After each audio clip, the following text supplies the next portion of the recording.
I'll also bring in on this broadcast Lieutenant General KGS Dhillon, defense expert.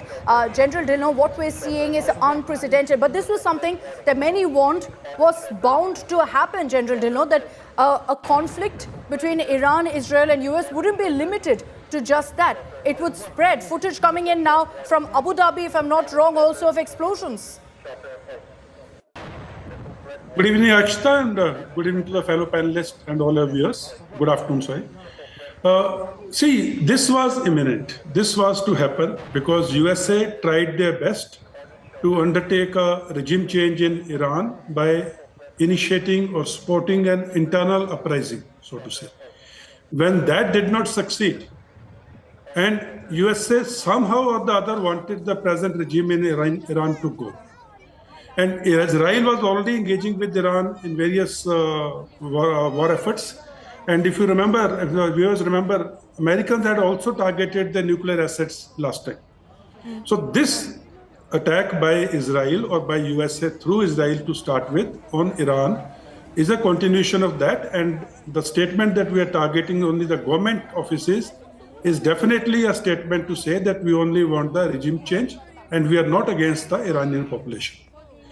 Israel is calling it preemptive or preventive, and as you are bringing out in your bulletin also, Iran's reaction on Bahrain, Kuwait, Qatar, Abu Dhabi, the US assets in those areas is trying to bring in USA into the battle. So it's a thing which is happening there, and there are going to be long-term and short-term impacts of this. We can discuss them as we go along. Absolutely. I mean, just the impact of what we're seeing right now. In a matter of hours, this has spread so fast because Iran has made it clear we're not going to sit back and allow these kind of strikes to repeatedly take place. Iran has said very clearly that every US base within our reach will now be targeted, and that's exactly what they've done. The Iranian Foreign Minister, Araghchi, speaking to India Today just a couple of days ago, said that yes, we're all for peace, we're open to dialogue, but if there's escalation from Trump, if there's escalation from Netanyahu, we will not hesitate to hit back. The consequence of the two operations launched by US and Israel today is currently on your screens as well. As we get you all the latest updates, also we can confirm for you that in Abu Dhabi there's been an explosion that's taken place in which one person has been killed. The UAE intercepted an Iranian missile, but in most of these cases, what happens then is that while the missile is intercepted, it also falls into some of the civilian settlements, which is why in the case of Abu Dhabi, we've seen one casualty being reported as well. Now, what's also been confirmed right now, and statements coming in from Israel saying we will hit back for every attempt by Iran to hit out at us. Right now, the Israeli defensive system is taking on the load of missiles that are being fired by Iran. There were reports that suggested that these were somewhere between 30 to 75 missiles about 2 hours ago. So in the last 2 hours itself, that number would have greatly increased. Iran is going all out to target Israel and to target America. How are they targeting America? By targeting all of these US strategic military bases in the Middle East countries, which is why in Abu Dhabi, in several other locations, you're seeing footage like this of people scrambling, trying to save their lives in what would otherwise have been an extremely ordinary Saturday for so many people stepping out of their homes with their families for a day out. And suddenly, you've got war clouds spreading across these cities.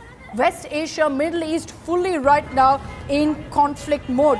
Now, I can also confirm for you that Israel has also is bearing the brunt of the missiles being fired by Iran.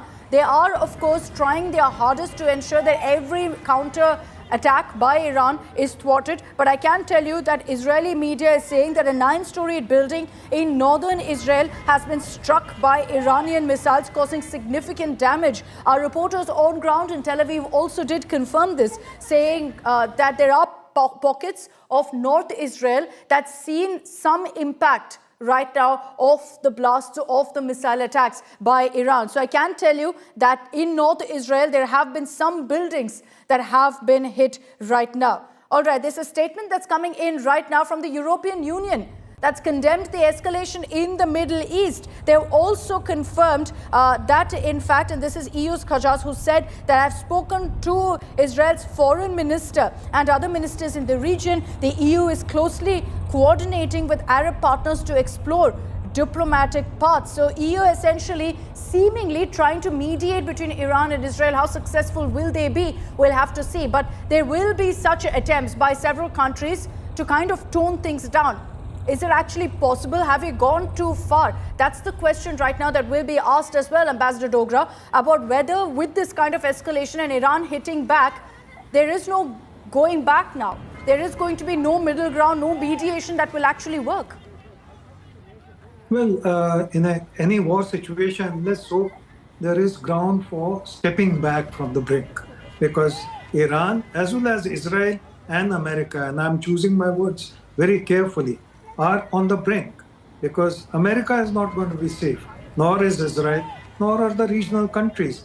In fact, I'll recall for you your own words that they must have thought it through. I presume you meant USA. Yes, US strategic experts had thought it through. They had advised repeatedly, almost every one of them, including the army chief, that don't get into this.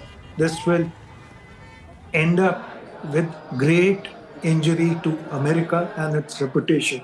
In fact, the other historical fact is that after the Second World War, except for the two Iraq wars, America has not won any war wherever it has fought. So this might be an addition to that distinguished list. As far as EU is concerned, firstly, it does not have the reputation of an honest broker that Oman had. Oman tried its best. In fact, its foreign minister went on television yesterday in America to say Iran has accepted every nuclear term that America had asked for. But America was not prepared to listen, or Trump was not prepared to listen. Trump wanted this war because he was under attack in America for Epstein issue.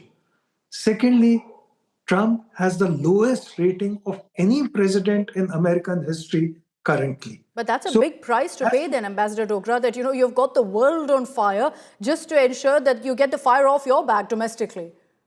Well, there are so many examples like this, Hitler being one. America has a reputation of inventing terms and issues to its convenience. What was the need for the Second Iraq War? Iraq, America knew very well, did not have weapons of mass destruction, but it wanted the war. So similarly here, it wanted the war for personal reasons. Whether we accept it or not is a different thing.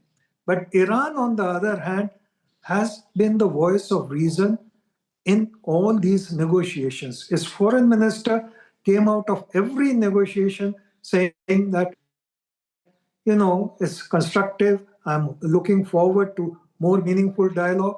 But American negotiators came out with negative comments on out of every negotiation. So Iran, please remember, has had an earlier experience with America when it fought a war with Iraq backed by America for 7 years, and America was not able to prevail over Iran.